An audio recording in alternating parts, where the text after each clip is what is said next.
this is the oil pump belt. And if you have a 3.0 Duramax diesel 2020 to 2023 currently, the 24s are rolling out, then you're going to need to replace this belt at 150,000 miles or 200,000 miles depending on what year you have.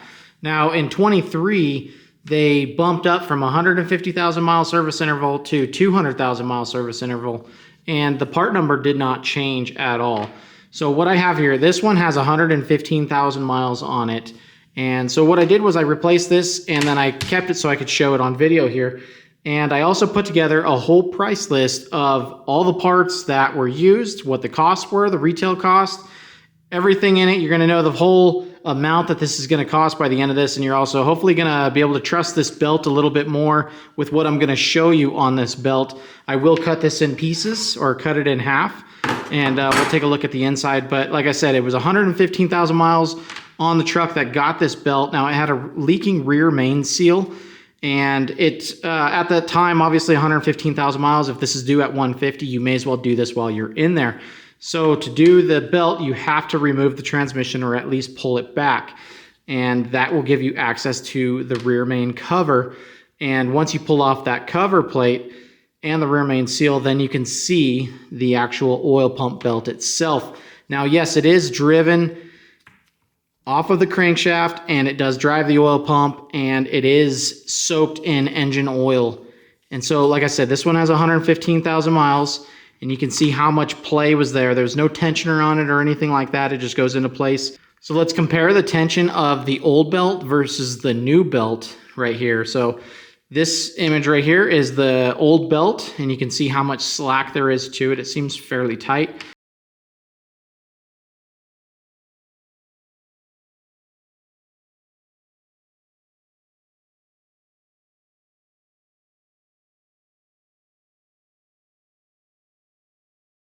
And then when we go to the new belt, you can see how much slack there is in that one.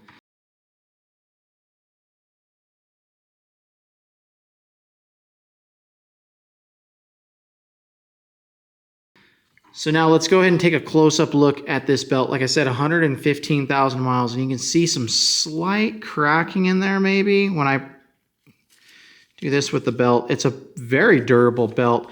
It actually showed like no signs of wear aside from some real slight cracking inside there. And I do believe that these will last well over 200,000 miles. I don't think there's going to be any issue of these things breaking. But let's go ahead and cut this in half, and then we'll look at this and then we'll go over the numbers because the numbers are quite scary. All right, so there it is right there. That basically, that's not exciting at all, and I totally understand, but that's what it took to cut it. Some long snips, just like a regular belt. Really didn't take much. It's very hard. It does feel like a durable belt. So now let's get into the numbers because I know everybody is very interested in what the numbers are. So if we go by AllData labor rate with just oil pump belt itself, they call for 9.3 hours and then 2/10 for the skid plate, so 9.5 hours. This, however, does not seem like a fair number, and let me show you why. I have it right here. So if we go to AllData again and we do just the rear main seal, you can see that it's 2.2 after the transmission is removed. So like you said earlier in the video, I showed how you have to remove the rear main seal cover plate.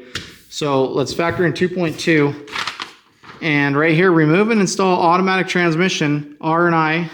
R&I stands for remove and install, 12.0. Two-speed transfer case, obviously 11.5. One speed is 12.0. We're going to use the 12.0 number off of this. So that puts me at 14.2 hours for the technician. And that's just to get to the rear main seal removed. And then you figure cleanup and everything else, I had 15.0 hours total. So what I did was, obviously, I have the numbers right here, and this is the full parts list right here. This whole thing was taken from DuramaxNews.com, where I talked about it on that website. And I discussed the AllData numbers, the rear main seal, and everything. So we're at 15 hours of labor.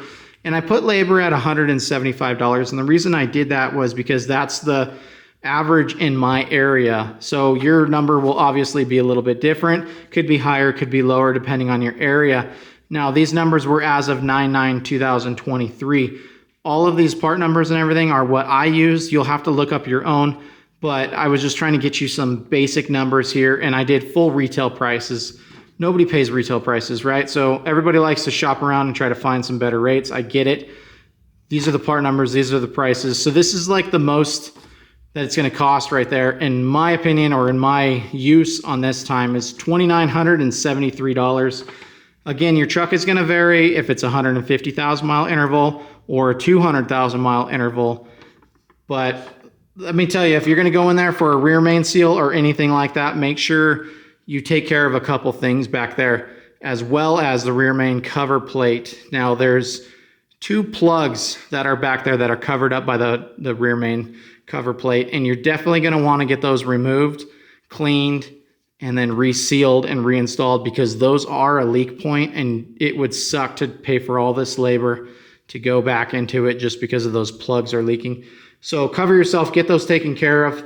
But I hope this helps some people out there, as we now have an official number. Well, I guess not official number, but this is what we're looking at realistically. You could probably fight people and get this 9.5 hour oil pump belt time right there, but that's really not fair to the technician.